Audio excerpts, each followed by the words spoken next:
How you been? I've been I've been surfing. I've been good, growing, depressed, anxious, confused, uninspired, and then the wave takes it back up to like almost exhilarated to be alive right now, even though it's chaos. So I've been a lot of things shifted in the past few years, but with the pandemic, when it hit, it was just that moment of understanding that I spent like a whole year um, putting bricks, building them up to set up 2020, and feeling like I'm finally catching the drift of where I'm trying to go and how I'm trying to go about it as an independent artist, as a creative, but also because I have responsibilities towards my family financially. I'm the provider and all of that stuff. So I took a leap of faith about 2 years and a half ago to just like go straight into music. Gave up my real estate career and everything that I had to do to provide per se, and kind of took that leap of faith. And it was so difficult throughout the whole 2 years of it that things started looking up in a miraculously blissful way around I think mid 2019. And I was just on this, I was just on this like flight and everything was lining up. And 2020, guys, was booked. It was stupid booked. Like I was about to be like in Montreal, like 3 weeks out of the whole year because it was looking that crazy. And things were pretty much setting up from all of the different projects I was on, and just feeling like I maybe didn't make the wrong decision by taking this leap of faith. I planned my life in such a way before that I always knew one thing is I wanted to be independent. I just, no matter what it cost, no matter what the trend was, no matter if I had a team or not, I wanted to find a way to be independent as much as I could be and build a team of people that are ready to win for a higher purpose than just what we would think is success right now. So, um, yeah, it was just that moment of just realizing that planning, taking all this time to set up a vision and to slowly manifest it and see it come to life. And with a lot of room to surprise, a failure and of miracles, whatever it is, just like being in it and then being stopped mid-flight, and you're just like, okay, what now? It brought me back to those days where I really lived more in the moment and I understood life in a deeper way. Like when I was younger, growing up in a war zone and things like that, you have a perspective of life completely differently than when you're in a comfort zone. So the concept of chasing versus survival. But in the essence of it all, it feels like it's the same thing. It's like you're living out of survival. You're not thriving. You're just chasing something. You're trying to get somewhere. You're trying. So that was a moment where it was like, okay, what is it that we can be? What is it that we can do? That no matter what happens in life, no matter what takes place in life, you can stay true to your path and you can adjust to anything that comes along and redefine yourself in the process. Later is now. Later is not later. We have all these dreams and it's beautiful. You have to aspire, you have to feel inspired. But it's so much more important to reconnect with the source of why you're doing what you're doing. Why are you here right now? Who are you right now? And align with that as much as possible. So that's what makes me feel more exhilarated now, is because I'm able to appreciate all the failures and the successes as part of a process, as opposed to destinations. Hip hop is what kind of came into my life to define my path in art as much as possible for me to define myself as an actual artist. But I was still that person that felt like there was nothing else for me in this world but music. Somehow I had to figure out my way through it. I was self-taught. I was not very much like, I didn't develop much skills in instruments and things like that, but I knew I wanted to sing. I knew I wanted to write. So I did that as much as I could. Every artist I sang along, every rap I heard sounded way better in English. So it just didn't make sense to me that I wouldn't try. So I phonetically learned the language through hip hop. And I always felt like I'm catching up. I'm catching up to culture, catching up to expressions, catching up to the language, period. What do you do next to people that have been speaking it for like 17, 18 years? And you're out here, it's only been like 6 months, you know? So the language within itself to write in English, whether it was R&B or raps, like I felt like, I don't know if this works. Like I definitely felt for a hot minute that I was like not supposed to do it. And at the beginning, it was hard for me to find my voice as an MC. So I would sing rap everything. So I would have all these crazy flows, but I would like add melodies to it just to feel like I can get through it. And then took me maybe 3-4 attempts, and then I just recorded something and I asked that people don't say it was me. And when I saw people's reaction when my verse came on is when I felt more confident. There's people were like, yo, who's that? Yo, what is that? Oh, the flow is neat. What's up with, And then I was like, huh, maybe I could do this. When I discovered Nomadic Massive, I couldn't believe that that concept existed, because it's the first time I felt like there's a place for me. There's a place for me somewhere. And it was really a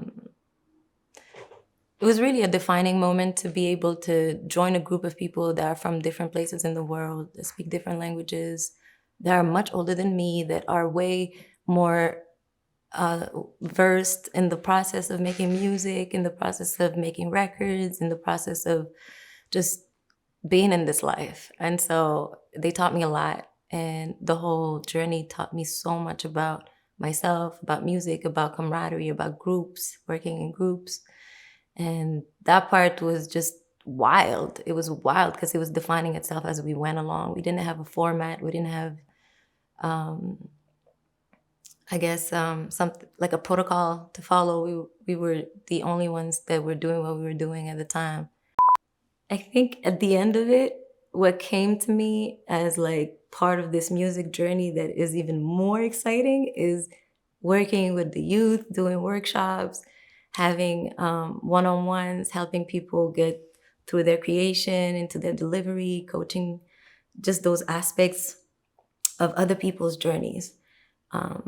It's been really, really inspiring for me to do that, because every time I was really down and not understanding what I was trying to do, or sometimes it's weird, but as artists, these are phases that I'm sure most of us go through it, but there are phases where it's like I'm just drained. I have nothing. And it's like absorption period. I just have to process a bunch of stuff. But I can't even sing. It's like my throat chakra is blocked. When I'm really not able to do it, it's like my whole being is shutting down. So finding different ways to be inspired, especially at a time in the past year where I would go through phases of being super excited to try new things and be inspired, and then nothing. Having other people to coach or to connect with or to help out or to just help them get better at what they're doing, or open up to their, or like break their own blockages, helped me in return. So yeah, I feel like my music journey is never gonna end. I'll be like stupid old and still like trying to find ways to express myself through it and with other people. My first show was in Algeria, and I was at a time where I went to join a conservatory, and they built like this choir for the music school, and we had like this song against terrorism at the time during the war, things like that. And these are the first moments I got to be on stage and perform in front of audiences. And I was just like chasing the capacity to either play an instrument or sing with people or around other musicians as much as I could, but it was very, very difficult growing up because of the atmosphere of my country and how it was very restrictive at the time.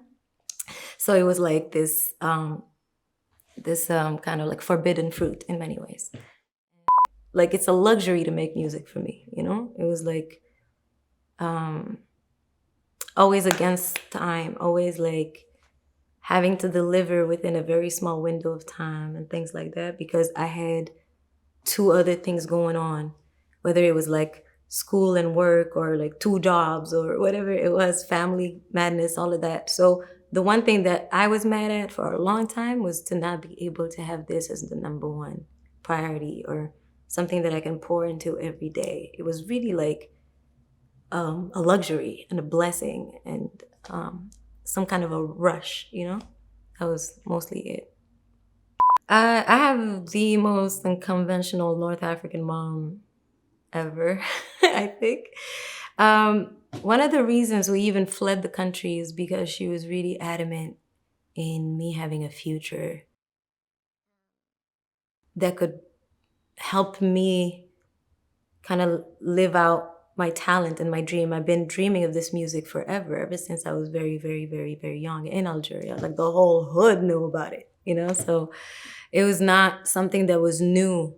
And she was very supportive from when it was even illegal to be doing it, you know, in my country. So she's so, I don't know how to explain it, but she's such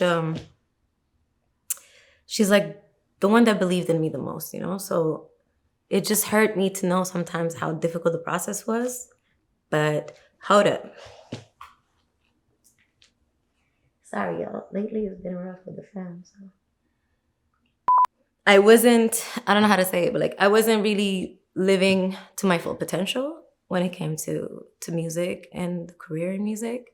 And she would still push me to get back into it as heavily as I could. So she's actually one of the people that, you know, was talking to me seriously about that, taking that leap of faith, you know, like when I was telling her I'm considering leaving real estate and giving myself a chance in this business. One of the best ways to raise children, I think, is also to allow them to discover themselves in the process, be supportive, be a guiding light, but then to not push or force anything in terms of your vision onto them, you know? That there's so much beauty in allowing your child to be themselves, for themselves, the way they connect with themselves and see themselves to be, as opposed to be a reflection of what you would want them to be. That creates so much deeper bonds, you know, to meet each other where we truly at, as opposed to the facade that we're trying to keep for each other, you know? I had to like teach myself to make music other than social commentary, other than throwing those pieces of what felt like activist music. I'm toning it down more because I think a lot of people wouldn't even get, like, not everybody studies the things you study. Not everybody knows history or care about history. Not everybody cares to know why we at where we at now, you know, what this world is, why we even here. Not everybody asks these questions necessarily through their art, but everybody has existential questions. It's just you define yourself as an artist after that. What do you want to do? How do you want to express yourself? And that's been my issue because I want to make baby making music as much as I want to make revolutionary music. You know, so like I love to sing R&B and the blues and jazz about heartaches and woes as much as I like to shit on the elite on raps and shit like that. So some people expect more of me on the rap thing, expect me to be speaking up about certain things, to be that artist, you know, that always like has a verse to accompany a moment or a movement. And then other people expect me to just be singing floaty music on the background that you can smoke to, you know? So it's very interesting to see all of these aspects of what I do connect with different types of people and me feeling in the mix like I still didn't find my own little bridge that connects it all, but I'm on my way. Thanks. Maybe it's because I didn't find that box either. Maybe if I found that box, I'd be like, I'm thriving over here. This is it. But I like what you said. It really is that. I think for a long time I was resisting that truth. I was resisting the fact that, hey, it's okay. Like, it's okay. You're not gonna make it in that way. But maybe what you'll make out of all of this is gonna be way more real and powerful in the end, you know? So hopefully that's what it's gonna be. I just feel like that's the journey right now for me, and I can't have it any other way because it shows on my face when I'm faking it. Like it really does. Like, or if I'm trying to like just be on a trend or trying to be in a box that I don't feel at home at, you know? So it's very sometimes isolating and whatever. I don't know how to say, but it's like almost like you never feel understood in many ways. To be able to feel the room or read the room, right? Is when somebody speaks to you and to feel like, do they just want to vent? Or do they want a solution? You know, like these little things of like, how do you remove yourself from that equation in a way to best serve that moment? It's a job in itself, like, and especially because we're not necessarily taught to do that, you know? And some have it naturally and probably are the ones doing all the listening because the other ones didn't learn yet how to do that. So thank God for y'all, because it teaches the rest of us to do it more.